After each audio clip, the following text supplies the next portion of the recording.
আজ আমরা একজন মানুষের সাথে উপস্থিত হয়েছি একজন একটা ঘটনা আপনাদেরকে জানানোর জন্য।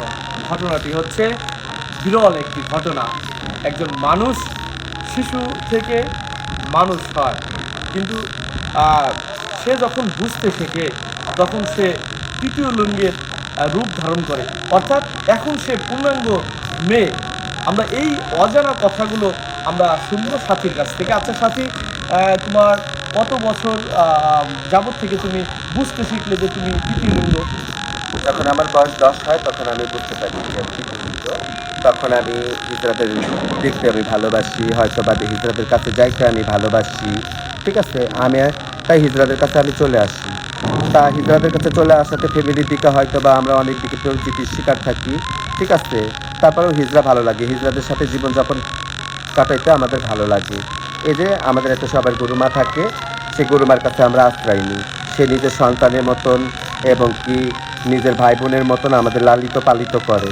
কারণ আমাদের মতন একটা ব্যক্তি আমাদের দুঃখ কষ্ট বোঝে, আর আমাদের মতন একটা ব্যক্তি আমাদের জীবনের কথা ভাবে যে আমার জীবনটা ওর জীবনটা একই জীবন। তাই ওনাদের কাছে গেলে ওনারা না ফালায় না, মা ভাই বাপের মতন ভালোবাসে। আচ্ছা, আমরা তোমার কাছ থেকে কিছুক্ষণ আগে শুনলাম যে হচ্ছে তুমি পূর্ণাঙ্গ একটা মেয়ে মানুষ যেমন, ঠিক তেমনি তুমি আসলে এই মেয়ে মানুষ হওয়ার পিছনে গল্প যদি একটু শুনতে পারি। তাই না, আসলে কি এখন তো মনে করেন যে বিভিন্ন জায়গায় জেনে গেছে হিজরতের ব্যাপারে। ঠিক আছে, আর বিভিন্ন জায়গায় জেনে গেছে যে হিজড়ারা কি থেকে কীভাবে কীভাবে কী হয়। আসলে কি আমরা জন্ম থেকে আমরা হই প্রতিবন্ধী। তা আমাদের ধরতে বলে কি আপনারা কষ্ট নিয়ে নেয় আমাকে খারাপ ভাববেন না। ঠিক আছে, যা আমাদের কলম আছে কালি নেই, এটাই যে জানতো পাবলিকে। ঠিক আছে, তাই যত হোক আমরা অপারেশন সার্জারি করে আসি, আর এই ঘটনাটা সারা বাংলাদেশের মানুষই জানে। হ্যাঁ, এখনকার যুগে কে থেকে কী হচ্ছে না হচ্ছে। হ্যাঁ, আর আমাদের পুষ্টিগত কোনো কাজ করতো না, কর্ম করতো না। তাই আমরা ইন্ডিয়াতে যাই, সেটা আমরা পুরুষ লিঙ্গটা করে আসি। কেউ কাপড়ের নিচে রাইখা খায়, কেউ আবার অপারেশন সার্জারি করে খায়। ঠিক আছে, তা আমরা তো অবহেলার কারণে এবং কি তুচ্ছর কারণে মানুষের মুখবাজির কারণে আমরা এই জীবনটাকে নষ্ট করতে বাধ্য হই। আর আমি যেটা হয়েছি সেটা ভালোবাসার কারণে হয়েছি। আর আমাদের মতন মানুষ যারা এটা করে সেটা হয়তো বা কষ্ট পেয়ে করে। কেউ হয়তো বা ল্যাংটা করে ছেড়ে দেয়, কেউ হয়তো বা মারধর করে, 10টা টাকা 5টা টাকা চেপে গেলে হয়তো বা মারধর করে, তুই নকল হিজড়া, তুই অমুক হিজড়া।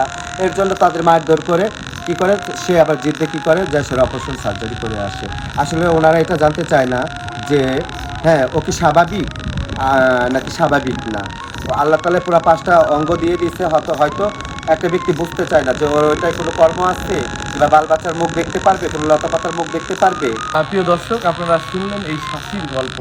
এই সাথীর কিন্তু আরও গল্প রয়েছে বা অজানা অনেক কথা রয়েছে। তিনি বিবাহিত, তার জীবন রয়েছে এবং এই জীবনে কেন আসলেন সেও গল্প রয়েছে, এবং কিভাবে এই পথে আসলেন সে সকল ঘটনা আপনাদেরকে আমি তুলে ধরবো। সে পর্যন্তই আপনারা সকলেই আমাদের সাথে থাকুন, সকলেই সাথীর সাথে থাকুন। ধন্যবাদ সবাইকে। আসসালামু আলাইকুম।